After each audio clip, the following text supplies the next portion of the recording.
Before going on to consider the elements which unfold as the, quote, tremendum, end of quote, develops, let us give a little further consideration to the first crude primitive forms in which this, quote, numinous dread, end of quote, or awe shows itself. It is the mark which really characterizes the so-called, quote, religion of primitive man, end of quote. And there it appears, quote, daemonic dread, end of quote. This crudely naive and primordial emotional disturbance and the fantastic images to which it gives rise are later overborne and ousted by more highly developed forms of the numinous emotion, with all its mysteriously impelling power. But even when this has long attained its higher and purer mode of expression, it is possible for the primitive types of excitation that were formerly a part of it to break out in the soul in all their original naivete, and so to be experienced afresh. That this is so shown is by the potent attraction again and again exercised by the element of horror and, quote, shudder, end of quote, in ghost stories, even among persons of high all-around education. It is a remarkable fact that the physical reaction to which this unique dread of the uncanny gives rise is also unique and is not found in the case of any natural fear or terror.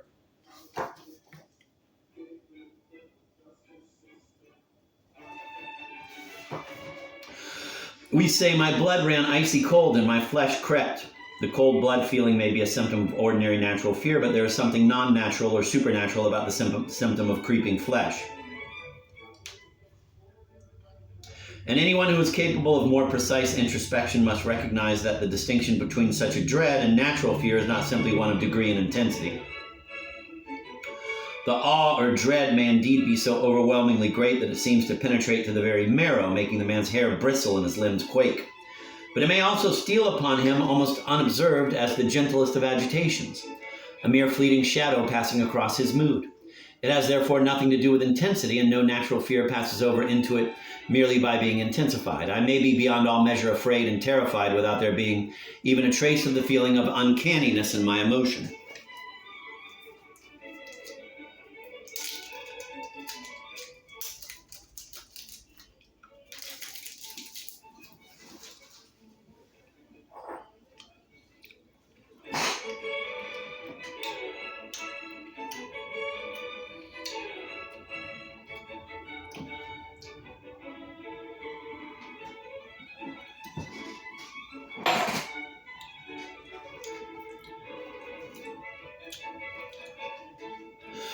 We should see the facts more clearly if psychology in general would make a more decisive endeavor to examine and classify the feelings and emotions according to their qualitative differences. But the far too rough division of elementary feelings in general into pleasures and pains is still an obstacle to this. In point of fact, pleasures, no more than other feelings, are differentiated merely by degrees of intensity. They show very definite and specific differences. It makes a specific difference to the condition of mind whether the soul is merely in a state of pleasure or joy or aesthetic rapture or moral exaltation, or finally in the religious bliss that may come in worship. Such states certainly show resemblances to one another, and on that account can legitimately be brought under a common class concept, pleasure, which serves to cut them off from other psychical functions, generically different. But this class concept, so far from turning the various subordinate species into merely different degrees of the same thing, can do nothing at all to throw light upon the essence of each several state of mind.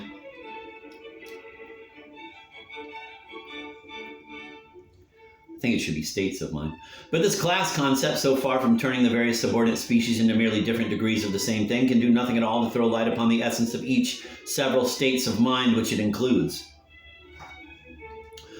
Though the numinous emotion in its completest development shows a world of difference from the more daemonic dread, yet not even at the highest level does it belie its pedigree or kindred.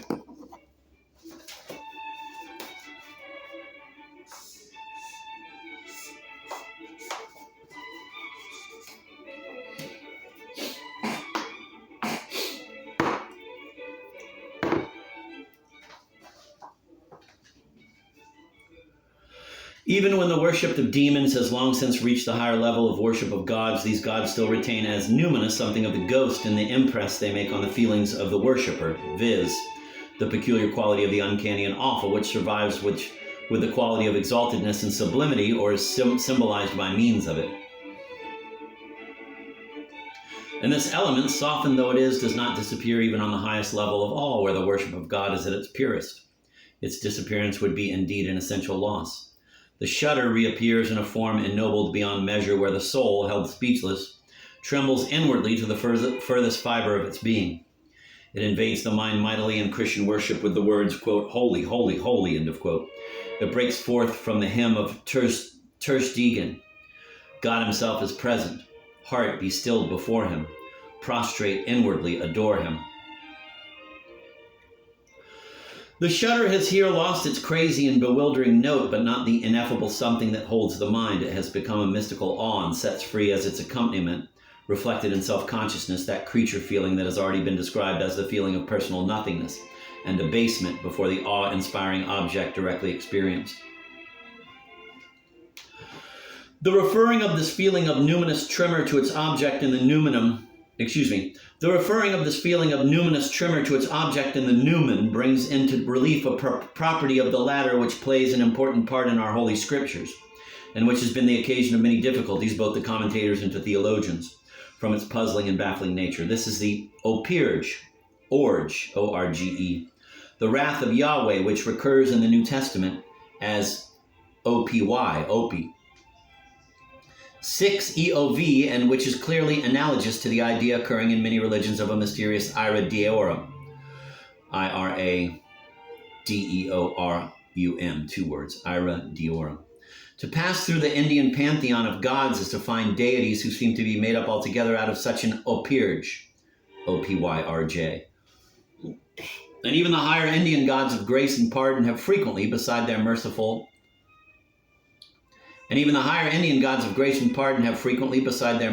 their wrath form.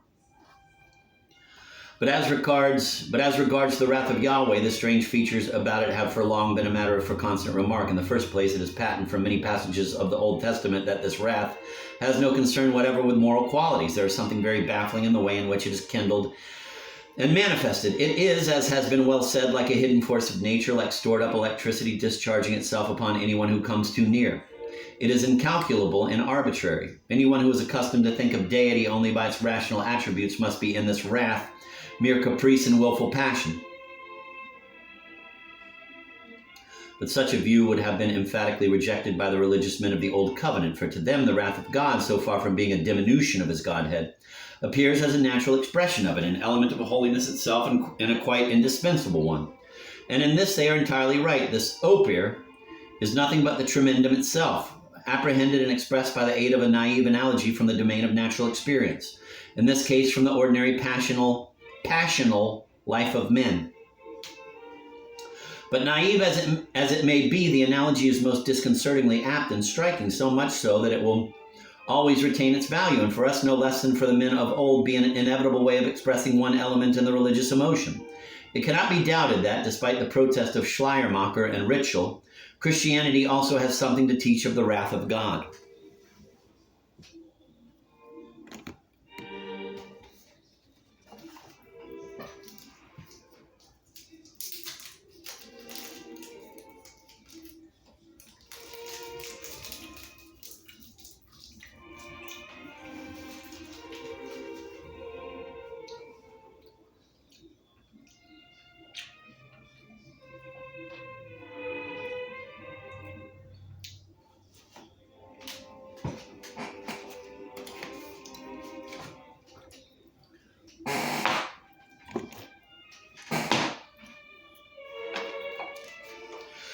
It will be again at once apparent that in the use of this word we are not concerned with a genuine intellectual concept, but only with a sort of illustrative substitute for a concept.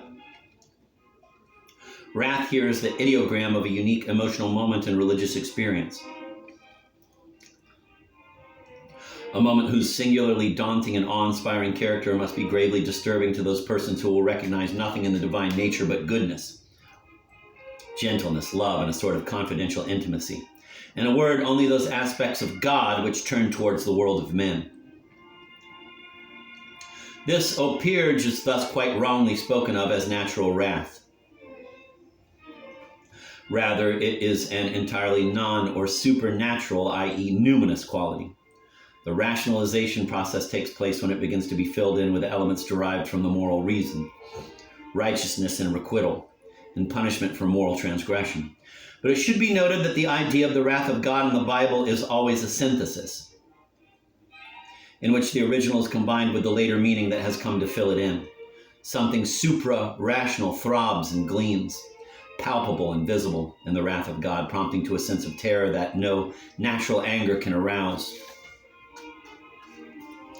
Beside the wrath or anger of Yahweh stands the related expression jealousy of Yahweh. The state of mind denoted by the phrase being jealous for Yahweh is also a numinous state of mind, in which features of the tremendum pass over into the man who has experience of it.